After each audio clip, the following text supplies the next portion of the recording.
2 दिन पहले की बात है। मैं वैक्सीनेशन लगाने गया था और इंजेक्शन से लगती है, लेकिन मर्द को दर्द तो होता नहीं, तो मैंने भी प्रिटेंड किया कि मुझे दर्द बिल्कुल नहीं हुआ। लेकिन उसके बाद मर्द को कंफ्यूजन बहुत ज्यादा हो गई। पिछले 2 दिन से मैं इतना कंफ्यूज्ड हूं कि मुझे फीवर है कि नहीं। तो मुझे लगा एक काम करते हैं, इतना कंफ्यूजन हो रहा है तो आप लोगों से बातचीत करते हैं, बातचीत शुरू की जाए। नहीं।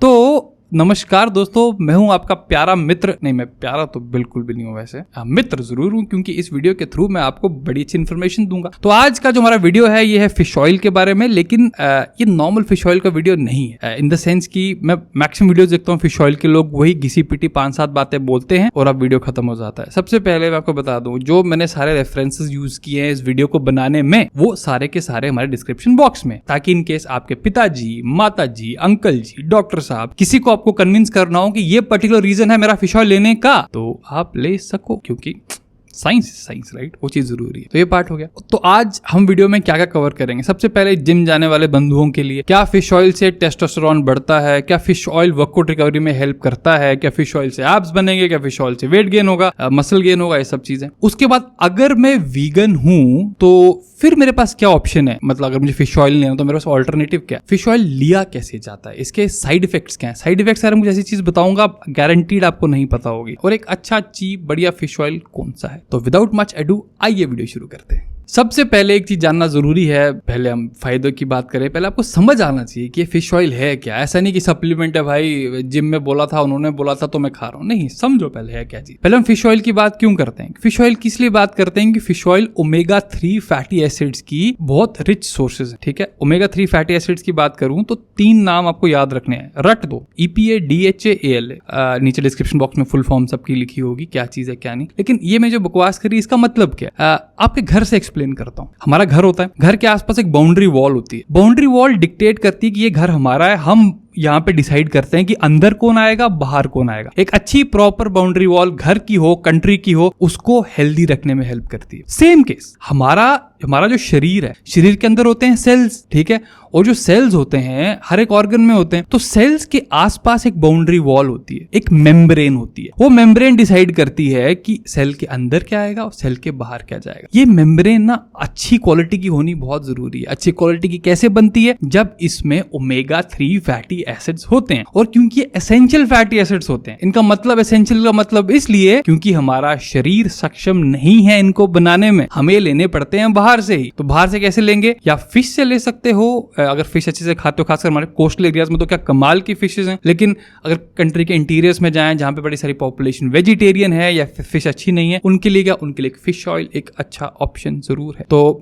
फिश ऑयल की बात करूं तो हमारा जो नेचुरल बॉडी बिल्डिंग ग्रुप है प्राकृतिक, this is like 650 rupees per month इसका फीस है, जो कि बिल्कुल रीजनेबल बनाई है ताकि मैक्सिमम लोग ज्वाइन कर सकें। तो इसमें बहुत सारे लोग स्टूडेंट्स हैं। अगर मुझे किसी स्टूडेंट को रेकमेंड करना होता है फिश ऑयल, तो मुझे 2 चीजों में बैलेंस बनाना होता है। ए, प्रोडक्ट अच्छा हो, जेन्युइन हो, और बी, कॉस्ट सही हो। उन लोगों के लिए ये जो हमारा HK वाइटल्स है, ये जो HK वाइटल्स का फिश ऑयल है, it's a very good product. अब इसके थ्रू मैं आपको फिश ऑयल थोड़ा समझाता हूं। अब देखो, किसी फिश ऑयल के ऊपर आप देखोगे सबसे पहले लिखा होगा कि फिश ऑयल इसमें कितना है, मतलब ओमेगा 3 फैटी एसिड्स कितने हैं। तो इसमें 1000 मिलीग्राम ओमेगा 3 फैटी एसिड्स हैं। लेकिन ये ट्रिकी पार्ट, 1000 मिलीग्राम इसमें ओमेगा 3 नहीं है। ओमेगा 3 अगर देखो तो इसमें जो EPA है और जो DHA है, ये 2 एसिड्स होते हैं, ये 180 और 120, मतलब 1000 मिलीग्राम या 1 ग्राम जो फिश ऑयल है उसमें 300 मिलीग्राम हमारे पास ओमेगा 3 फैटी एसिड्स हैं। तो 30% के आसपास। तो जो आपकी रिकमेंडेड डोसेज जो आगे बात करूंगा वो इन दोनों की बात करेंगे। और एक अच्छी बात पता है इसमें क्या, कि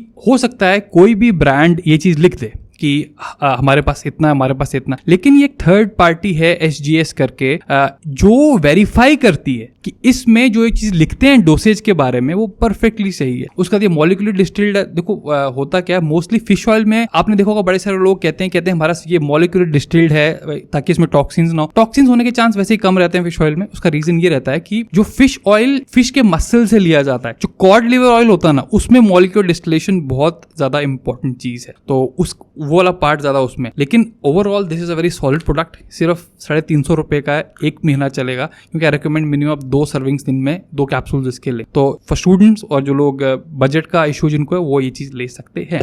लेकिन अब आपका सवाल, भाई साहब मैं वीगन हूँ, वेजिटेरियन हूँ, मछली बिल्कुल नहीं। मेरे पास ऑप्शन क्या है? अब आपको बहुत सारे लोग बोलेंगे कि आप एक काम कीजिए, आप फ्लैक्स सीड्स खाइए, चिया सीड्स खाइए, आलमंड्स, वॉलनट्स, क्योंकि सब हेल्दी फैट्स के सोर्सेज हैं। बिल्कुल है। और कहेंगे ओमेगा 3 के सोर्सेज है। नहीं है, उतना मजेदार नहीं है। And I explain why. मैंने तीन मेन ओमेगा 3 फैटी एसिड्स की बात की थी, EPA, DHA, जो कि मेन इसमें होते हैं फिश ऑयल में। तीसरा होता है दोस्तों ALA, अल्फा लिनोलिक एसिड। ये मोस्टली प्लांट सोर्सेज में होता है, ठीक है। अब इसकी दिक्कत क्या है, ये ओमेगा 3 का उतना अच्छा सोर्स नहीं है, क्योंकि हमारी बॉडी ALA को अब्सॉर्ब नहीं करती। जब ALA हमारी बॉडी में आता है तो ये EPA, DHA में कन्वर्ट होने की कोशिश करता है, लेकिन कन्वर्जन एफिशिएंसी बहुत पुअर है और बहुत सारे लोगों में कन्वर्ट होता भी नहीं। तो इसलिए हम इन सीड से, इन प्लांट वाले ऑयल से अच्छे ओमेगा 3 सोर्सेज की उम्मीद नहीं कर सकते। तो फिर क्या किया जाए? तो ऐसा मतलब कि आपको खा लेनी चाहिए? Absolutely not. ये सारे जो सीड्स है, नट्स है, इनके बहुत सारे हेल्थ बेनिफिट्स हैं, लेकिन omega 3 is not one of them. अब बात आती है टेस्टोस्टेरोन की या वर्कआउट रिकवरी, राइट? तो सुनिए, ये काम कैसे काम करता है। आप जिम में गए, वर्कआउट किया, मसल्स तोड़े, फिर क्या होता है, आपके जो WBCs होते हैं वो सामान भेजते हैं रिकवरी का। कहाँ पे? जहाँ पे जैसे आप चेस्ट लगा के आए हैं तो चेस्ट पे मसल्स तोड़े होंगे तो वहां पे, ताकि रिकवर हो। तो कई बार स्वेलिंग होती है, दर्द होती है, वो सब इन्फ्लेमेशन के ही रीजन होते हैं। थोड़ी बहुत इन्फ्लेमेशन इज परफेक्टली ओके, मतलब उतनी हमें चाहिए ग्रोथ एंड रिकवरी के लिए। लेकिन chronic inflammation, that is a problem. अगर क्रॉनिक इन्फ्लेमेशन आपके सिस्टम में होगी तो वो आप को बीमार कर दे। तो क्रॉनिक इन्फ्लेमेशन दूर करने के लिए omega 3 is a very good supplement. देखो, अगर आप जिम जाओगे, इंजरीज होती रहेंगी, तो फिर तो काम नहीं हो पाएगा ना। मतलब किसी भी टाइप का वर्कआउट नहीं कर पाओगे, क्योंकि इंजरीज होगी तो वर्कआउट करने का मतलब नहीं बनता। तो इसलिए इनडायरेक्टली ये आपको उसमें हेल्प कर सकता है। अब बात करते हैं टेस्टोस्टेरोन का, कि क्या टेस्टोस्टेरोन में ये हेल्प कर सकता है क्या टेस्टोस्टेरोन इंक्रीज करने में? तो इसके लिए हमारे पास एक डेनमार्क की स्टडी है। इसमें ऑलमोस्ट 1700 लोगों को लिया गया था, उनको 3 महीने तक फिश ऑयल दिया गया था। क्लियरली बताया नहीं कितना डोसेज था, कितना नहीं, लेकिन हमने 3 महीने के बाद एक चीज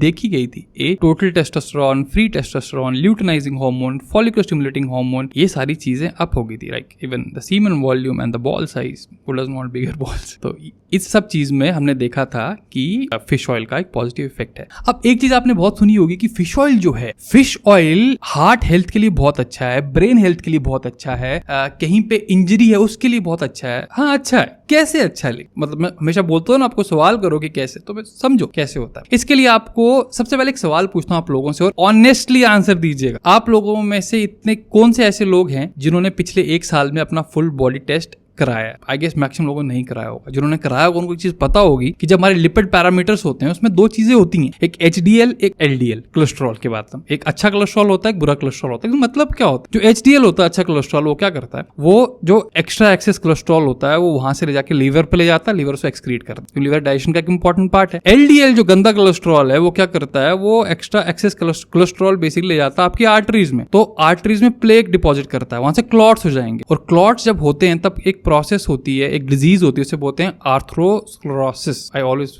कॉन्वर्सेशन, मतलब प्रोनाउंसिएशन इसकी, लेकिन ये एक डिजीज होती है। समझो कि हमारे जो शरीर है, इसके जो सारे जो ऑर्गन्स हैं, हर ऑर्गन के लिए एक ब्लड वेसल जाती है जो खून ले जाती है, ऑक्सीजन ले जाती है। तो प्रॉपर खून और ऑक्सीजन हर ब्लड ऑर्गन को हमें चाहिए। अगर वो नहीं होगा तो वो ऑर्गन ढंग से फंक्शन ही नहीं करेगा। या आपका दिमाग हो गया, हार्ट हो गया, या आपके सेक्सुअल ऑर्गन्स हो गए। तो उस केस में हमने ये चीज देखी थी कि जब हम फिश ऑयल सप्लीमेंटेशन करते हैं तो जो LDL होता है वो 20 से 25% तक कम हो जाता है, which is a very good thing, क्योंकि वो कम होगा तो ओवरऑल ब्लड और ऑक्सीजन सप्लाई किसी भी ऑर्गन को बढ़ेगी। लेकिन एक और दिक्कत है, और जिसके बारे में कोई बात नहीं करता, वो दिक्कत क्या है? अब देखो, लेट्स से मैंने ये भी फिश ऑयल खोला, ठीक है। जब खोलने के बाद क्या करते हैं, इसको कहीं भी रख देते हैं। ये नहीं करना है। क्यों? क्योंकि अगर आप इसको बाहर रखोगे ये ऑक्सीडाइज हो जाएगा। सिंपल शब्दों में ये खराब हो जाएगा। जब आप खराब फिश ऑयल खाओगे तो जब आप पेट में जाएगा वो LDL घटाएगा नहीं, LDL बढ़ा देगा। तो आपको क्या करना है, जैसे आपको जो फिश ऑयल होता है आपने खोला, खोलने के बाद आपने वो फ्रिज में रख देना। क्योंकि अगर आप उसको फ्रिज में नहीं रखोगे तो चांसेस, खासकर गर्मियों में, क्योंकि इंडिया में गर्मियां बहुत होती हैं, तो गर्मियों में अगर बाहर रहा जहाँ पे डायरेक्ट सनलाइट पड़ती है, गर्मी ज्यादा है, तो फिश ऑयल खराब होने के बहुत चांसेस होते हैं। और खराब फिश ऑयल खाना नॉट अ गुड ऑप्शन। और व्हाई डू आई रिकमेंड कि आपको जैसे